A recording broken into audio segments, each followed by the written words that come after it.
इथे एक मोठं बँडेज दिसतंय. चाकणकरांच्या अनामिकेला एक मोठा बँडेज आहे. अशाच पद्धतीची जखम अजून एका व्यक्तीला होती, पण त्याचे फोटो अजून आले नाहीत, तेही फोटो निघाले. अशाच पद्धतीची जखम अजून एका व्यक्तीला होती, पण त्याचे फोटो अजून आले नाहीत, तेही फोटो निघाले. अशाच पद्धतीची जखम अजून एका व्यक्तीला होती, पण त्याचे फोटो अजून आले नाहीत, तेही फोटो निघाले.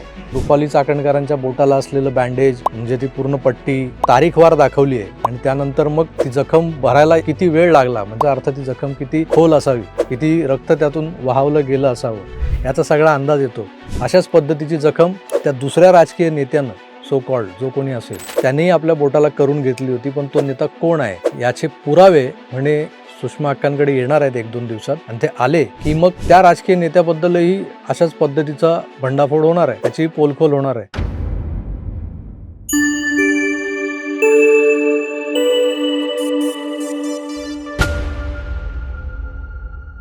जारण मारण तंत्रविद्या आणि हे जे काही जादू टोना टोटका लिंबू मिरची हे सगळं जे काही प्रकरण जे आता बाहेर येतं आहे आपल्या समोर, ते काय आपलं काम नाही. आणि त्याचा अभ्यास करायला जाण्यासाठी मानसिक तयारी तेवढी लागते. काही अशा रहस्यमय कथा असणाऱ्या कादंबऱ्या वाचल्यानंतरही जर रात्री म्हणण्यापेक्षा पहाटे 1-1:30-2 वाजता 3 वाजता जर लघुशंका आली तर अंथरुणातून उठणं ज्यांना भारी पडतं, ज्यांची तंतरलेली असते, अशा मंडळींनी तर याच्या वाटेला जाऊच नाही. मग हे सगळं करणारे लोक कोण असतात? आता तो सिन्नर पाथर्डीचा जो एक कोणी आहे कॅप्टन अशोक खरात, त्याला मदत करणाऱ्या ज्या काही राजकारणी मंडळी जी आहेत, यांच्या सगळ्यांच्या स्टोऱ्या ऐकताना आपण ऐकलं की करंगळी आणि अनामिका यांचं जे महत्त्व आहे या सगळ्या जारण मारण तंत्रामध्ये, म्हणजे सूर्य आणि शुक्र या 2 ग्रहांचा जो काही परिणाम अतिशय उत्कटरित्या पोहोचवणारा जर कुठला भाग असेल तुमच्या शरीराचा तर ती ही अनामिका असते. आणि ह्या अनामिकेचं रक्त जर त्या एखाद्या काळ्या बाहुलीवर शिंपलं आणि काही मंत्रोच्चार केले, काही मनोकामना तिथे मांडल्या तर त्या पूर्ण केल्या जातात, किंवा एक प्रकारचं वशीकरण जे असतं ते त्यातून साध्य केलं जातं, असं सुतोवाच उभाटा गटाच्या नेत्या सुषमाताई अंधारे यांनी अतिशय अभ्यासपूर्णरित्या त्यांच्या एका पत्रकार परिषदेत मांडलं होतं. त्यात त्यांनी रुपाली चाकणकर बाईंनी आपली अनामिका कापली होती आणि त्यांनी त्याच पद्धतीनं काही जारणमारण केलंय का, तंत्रविद्या केली आहे का? कारण एका महिलेनं म्हणे यांना सांगितलं होतं की रुपाली चाकणकर बाई सुद्धा अशा पद्धतीचं जारणमारण तंत्रविद्या करत असायच्या, आणि त्या नेमक्या कशासाठी करत असायच्या याबद्दल मी माझ्या मागच्या व्हिडिओत बोललेलो आहे. म्हणजे शक्यता काय असू शकतात? जे या बाईंना सारं काही देवानं दिलं होतं भरभरून, दिसायला सुंदर होत्या आणि या वयातही त्या देखण्या दिसत होत्या म्हणजे आहेत, आणि हे सगळं असताना त्या अशा वाममार्गाला का गेल्या असाव्यात असा जो विचार येतो मनात, तर त्याचं उत्तर काय सहजासहजी कुणाला मिळेल असं वाटत नाही. पण त्यांचा जो राजकारणातला जो काही त्यांचा कारकिर्दीचा आलेख आहे तो जर पाहिला, तो अभ्यासला, तर आपल्या लक्षात येईल की यांनी अशी कुठली राजकीय कामगिरी केली आहे भरीव की ज्यामुळे त्यांना हे असं महत्त्वाच्या आयोगाचं पद इतकी वर्ष भूषवायला मिळालंय. आणि ते कुणाच्या मेहरबानीने मिळालं असावं किंवा मिळत असावं, त्याच व्यक्तीला जर कुणी वशीकरण करून जर गुंडाळून ठेवलं असेल तर काही सांगता येत नाही, ही एक शंका मनात आली होती. त्याच पद्धतीनं सुषमाताई हे सगळं सांगत असताना जे काही बोलून गेल्यात ते आधी ऐका, नंतर मी तुम्हाला सांगतो त्यातली ज्ञानबाची मेघ. की एका पीडितेने सांगितलं की चाकणकर स्वतः तंत्रमंत्र विद्या करत होत्या आणि अक्षरशः आपली अनामिका कापणे. तंत्रमंत्र विद्येमध्ये हाताची अनामिका अत्यंत महत्वाची मानली जाते, कारण ती सूर्य आणि शुक्र ग्रहाशी संबंधित असून ऊर्जा वहनाचे मुख्य केंद्र आहे. या बोटाचा वापर मुख्यत्वे मंत्राचा प्रभाव वाढवण्यासाठी, विशिष्ट मुद्रा करण्यासाठी किंवा एखाद्या व्यक्तीला वशीभूत करण्यासाठी केला जातो. की हे बोट सूर्य म्हणजे यश आणि शुक्र म्हणजे आकर्षण यांच्याशी जोडलेले आहे, ज्यामुळे मंत्रोच्चाराद्वारे एखाद्याला आकर्षित करणे आणि यश प्राप्त करणे असा या तंत्रमंत्र विद्येचा अर्थ आहे. हे विशिष्ट वेळेला करतात. कधी करतात?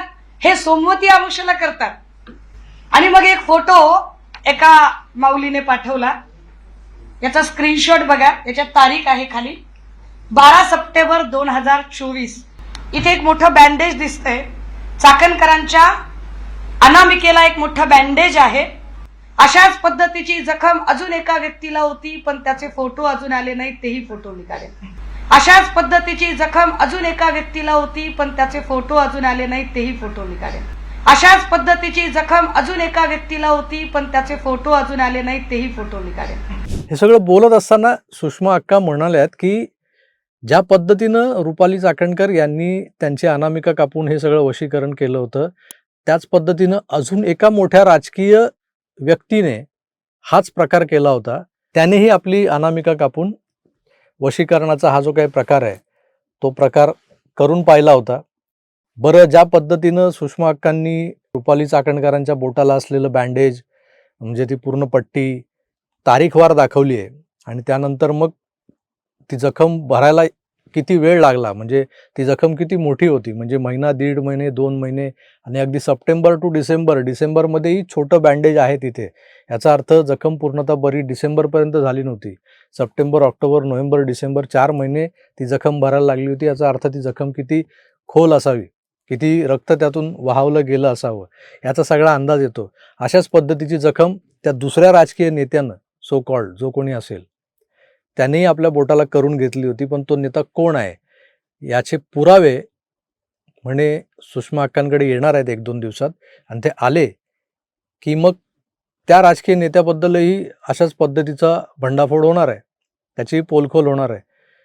पण हे सगळं होईल तेव्हा होईल, पण त्यांनी सांगून लोकांमध्ये खळबळ आणि चुळबुळ निर्माण करून टाकली आहे की कोण आहे हा राजकीय नेता, म्हणजे ही व्यक्ती कोण, स्त्री आहे, पुरुष आहे की मधलंच कोणीतरी आहे.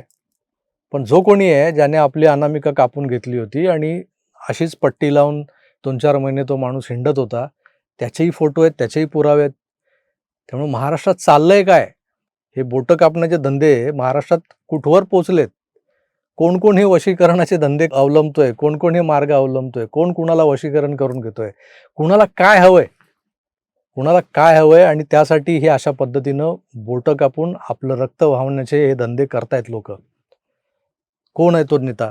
नक्कीच सुषमा अक्कांच्या पत्रकार परिषदा आजवर आम्ही फक्त हेटाळणीच्या सुरात त्यांना उत्तर देण्यासाठी बघत होतो, पण आता मलाही उत्कंठा लागली आहे की कोण आहे तो नेता जो रुपाली चाकणकरांसारखाच बोटाला पट्ट्या बांधून 4 महिने फिरला होता. त्याचे पुरावे, त्याचे फोटो, व्हिडिओ जे काय असेल ते पाहणं खरोखरच रंजक असेल आणि त्यावर बोलताना खरोखरच अभ्यासपूर्णरित्या बोलावं लागणार आहे.